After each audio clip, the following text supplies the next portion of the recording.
A few years ago, my doctor told me that I might only have 5 years left to live. I cried. I had plenty of pity parties, but eventually I made one decision that changed everything.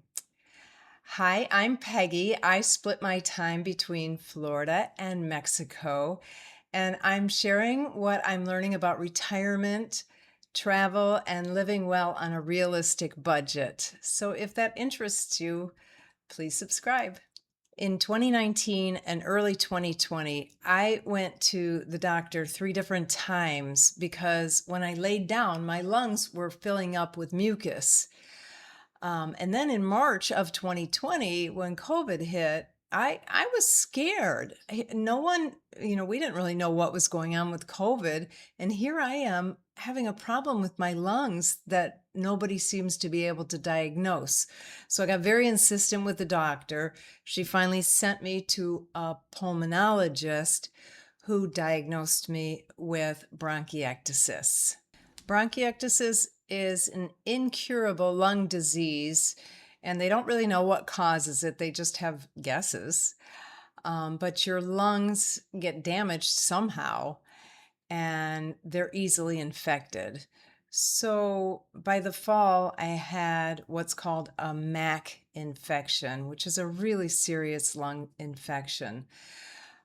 It's one of the MRDOs, multi-drug resistant organisms. So the doctors told me that I needed a combination of these heavy-duty antibiotics. They warned me that without them, I would probably die within 5 years. But when I looked at the side effects, I was very hesitant to take them. I didn't even feel that sick. At the same time, my life was already falling apart. I had lost my business. I didn't have a permanent home. I was bouncing around trying to figure out how and where I was going to live. Honestly, I was scared and I was fighting depression. I just couldn't believe how quickly my life had changed for the worse. And then it just kept piling on. When I was in Panama, I started seeing little like flickers of light on the side of my eye. So when I got back to the United States, I went to an eye doctor in Georgia. I was staying with my sister. Um, I was diagnosed with uh, posterior vitreous detachment, PVD. So basically, my retina was tearing off my eye. And the doctors said, well, there's really nothing we can do about it. Just be very careful, don't bounce, and hopefully it will go away on its own.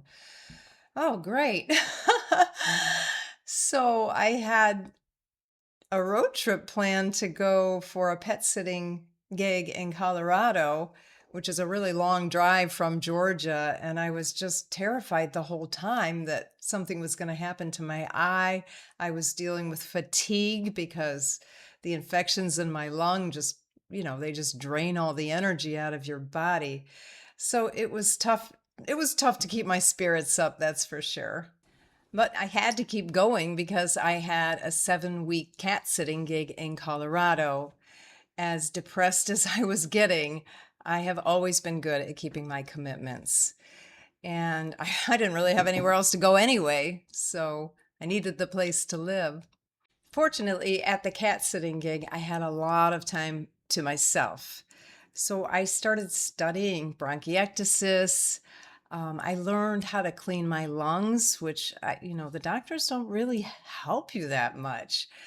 I learned to reduce exposure to the MAC bacteria by sterilizing my drinking water, by taking quick showers, tepid showers too, because the steam is dangerous, avoiding dust and dirt, avoiding acid reflux, which I didn't think I had, but I guess everyone has it a little bit. I read every book there was on bronchiectasis. I started eating healthier. I already had a good habit of doing my stretching in the morning when I prayed my rosary. So I added to that and started doing squats and some other calisthenics. All the new good habits started paying off, and by the end of the 7 weeks, I wasn't feeling so fatigued. I went to an eye doctor in Colorado, and my eye problem had resolved itself. So my spirits were coming up. I went back to my sister's house in Georgia, and my sister is like a superwoman. So being at her house is sort of like being at boot camp. She gets up early every day and goes jogging before she goes to work. So I got up with her, and I didn't jog, but I did walk for I don't know how long every morning, and continued with the stretching and calisthenics and eating healthy and sterilizing and all of that stuff when I stayed with her. I also quit some of my bad habits like drinking beer every night and eating potato chips. Not completely, but I slowed down a lot. And after a few months, I wasn't coughing as much. My energy level was coming back to almost normal. Once I bought the house in Florida and moved in, I got even more fanatical about my health. I decided that my full-time job was going to be taking care of my body. I had a lot of problems with my body, and I wanted to just do the best I could to improve everything. So I joined the gym. I went to the gym 6 days a week for 2 or 3 hours a day.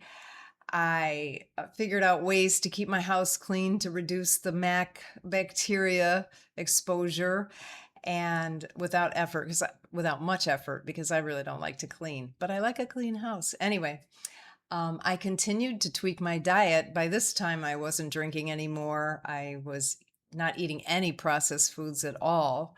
So you can imagine my disappointment when I had the next CAT scan and my lungs were continuing to deteriorate. So that was depressing. I was feeling better, a lot better, but my lungs, the infection was still eating away at my lungs. So I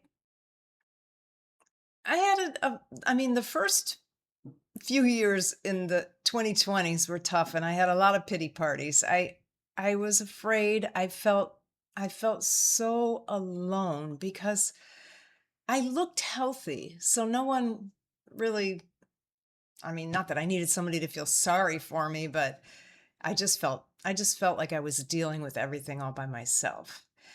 In the meantime, the doctors continued to pressure me to take the drugs, and I just didn't want to take the risk. I mean, the side effects, there's a very high percentage chance of going blind, or even more chance of losing my hearing. And I thought, I'm just going to keep doing what I'm doing and hope for the best. Eventually, the progression in damage to my lungs did stop. For the last 2 years, I've had no progression.